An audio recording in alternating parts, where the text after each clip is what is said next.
Good morning, good morning. And I can say this legitimately because I haven't seen you guys this year. So happy new year. I hope you had an absolutely fabulous festive season and are raring to go in what is the first full week back of 2024. And because this is my first live of the year, I thought I'd just do a little bit of an intro. If you haven't joined me live before, my name is Karen Curitan, originally from the northeast of England, and now based in the beautiful East Midlands and working right across the country and beyond. The joys of working on Zoom and Teams, of course, um, with clients who are struggling to navigate the social media maze. And this is something that I came to. I'm not your typical social media trainer. I actually thinking about changing my headline to say, not your typical social media trainer, because I pride myself in taking everything that I learned from the corporate world. I have a very successful career. I was a sales director for a national company and absolutely loved my job. And when I left that world to have my son, I realized that actually one of the things I absolutely loved most about my job is the training and development side of it. I absolutely adore encouraging people to learn new skills, challenge themselves, put themselves out on a limb. And so I was really planning to do lots of training actually when I left the corporate world. And then we went into recession, didn't we, in 2008? Yeah, it's that long ago. And I started looking at social media as a business tool. So I was quite an I was a very early adopter. And what I've done is, and my ethos around social media is all about building know, like, and trust. We build relationships first. In fact, I'll give you a very instant example of that. Over the weekend, I got an email on LinkedIn from a young guy who's been working doing some digital marketing over in the States. And he approached me about, did I have a job as an apprentice?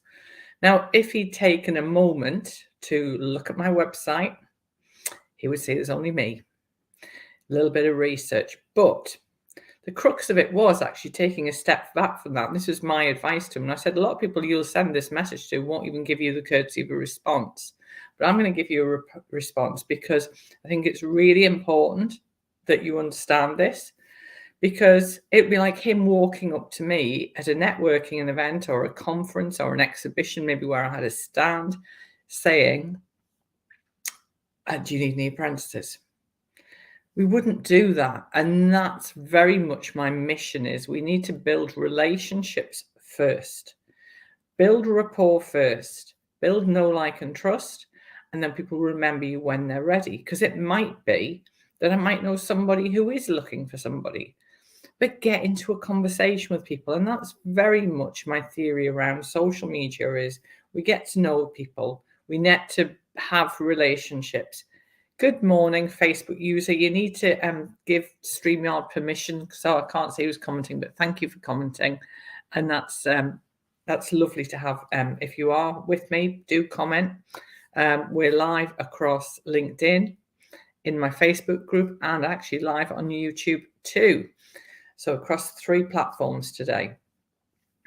So my thought for you today and my top tips, and I'm here live pretty much every Monday, apart from when I had awful illness last year, which least said about that, the better. But I'm going to have a slurp of coffee. Every Monday, I'm live with you, sharing tips and ideas around social media, things that might be helpful to you. So I thought today, because it's the start of the year and because I'm just finalizing the very last teeny tiny tweaks of my social media for trainers first cohort, which starts a week today, 9:30 a week today, which I'm really excited about, seeing my trainer and coach friends, is this is the time of year when we need to be sitting down and planning. And I do it too. I do everything and I live by what I teach, because what we need to make sure is that we are setting it out for success. Because if you haven't done that, and that's the challenge with social media. In fact, I was with a potential new client last Friday, a lovely local company actually, and we were talking about most people just doing their social media on their phone, doing this. I hate that phrase. Why am I using that? And they're not planning it. So let me share some tips with you because I've actually got a planning session with a client on Friday. So the first thing I want to suggest to you is sit down, look at last year. What did your business accomplish in terms of new clients? What did it accomplish in terms of turnover? Where did those new clients come from? Let's be really mercenary out. What was the monetary value? Which services delivered you the biggest return on investment? And the lovely Victoria Prince, who I had the pleasure of having a session with on Friday afternoon, actually, highly recommend her. I think of her as my marketing mentor because she's more in mainstream marketing, not social media, even though she has got a presence. So do follow her. And we were talking about this is what level, and I'm going to credit you with this one, Vic, and I think it's really important because I actually say this, but I've never formally thought it until now, is how would you put the enjoyment level of that piece of work versus the financial return? Because if you've got something that's scoring a 8, 9, 10 on enjoyment, but it's only giving you a monetary return on 4 or 5, you need to think about that. So that's just something to think about. Then the next level about planning is understanding you and your business. What is your differentiation? How do you stand out from other businesses and individuals in your field? Because if you're not clear about your WIFM factor, what's in it for me, why would I use you rather than other people that do what you do, then it's going to be really hard for you to create interesting, engaging content. Something else to think about, who you're competing against. Have you done an audit of your competitors? How do you stand out from them? Because once you know you're with them, it becomes easier to think about how you might stand out from your competitors. So that's another thing. How else are you marketing your business? Again, meeting I had last week, other than the social media and your website, I said to this client, potential client, how are you marketing your business? Because what resonates with me might not resonate with my neighbor, might not resonate with the guy over the road. So think about that.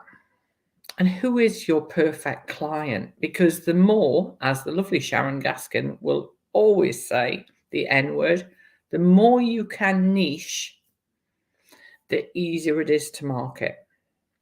So be really clear about specifically who you want to work with. What are their challenges? What are their pain points? What do you offer that would be a really good fit for them? And when you niche, it might be sector specific.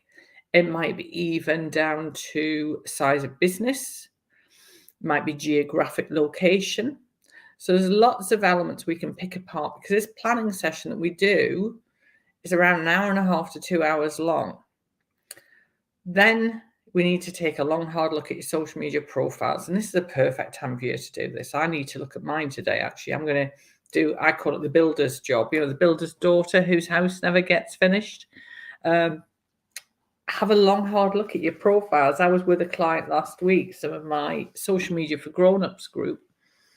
And, I just quickly looked at some of their profiles and said, oh, have you thought about doing that? Have you thought about doing this? Because when it's our thing, we're too close to it. We're far too close to it. So take a long, hard, objective look. When I look at your profile, within 5 to 7 seconds, is it easy for me to understand who you are and how you can help me in my business? And that's really important.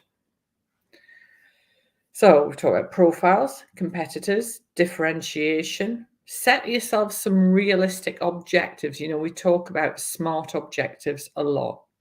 So important to be really clear. Is this specific? Is it measurable? Is it realistic? Is it achievable? Can we really knock that out the park?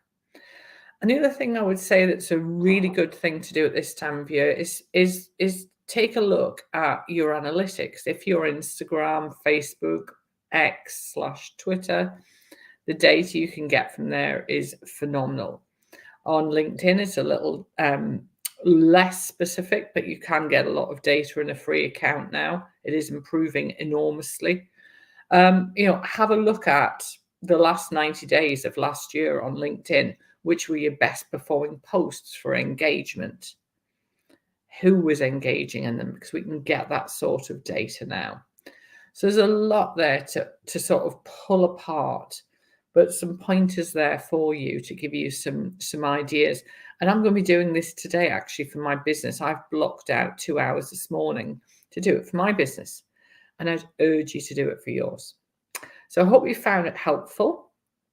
If you don't join me regularly, pop over onto YouTube, search for Curitin Consulting and hit subscribe, because every Monday I'm here sharing tips free of charge, just to give you a little taster of what it's like to work with me. So if you haven't worked with me before, just a little bit for you. I have 2, not 1, I'm a glutton for punishment, but 2 forever memberships. One of them is social media for trainers and coaches.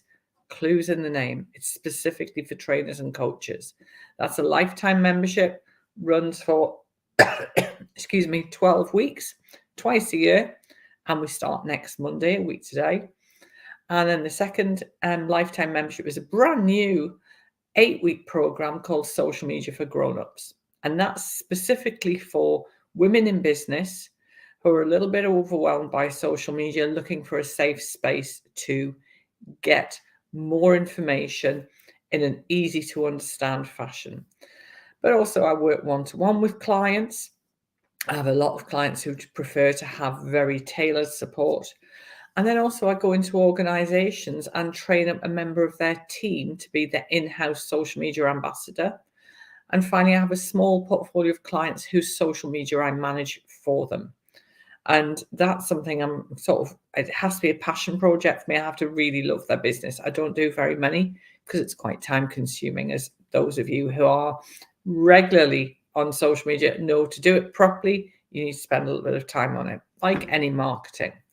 But my final thought for the day for you is, remember my favorite C word, consistency. Any marketing in your business, whether you go into, if you're business to consumer and you go into a local publication, don't just do it once, do it regularly. You have to invest.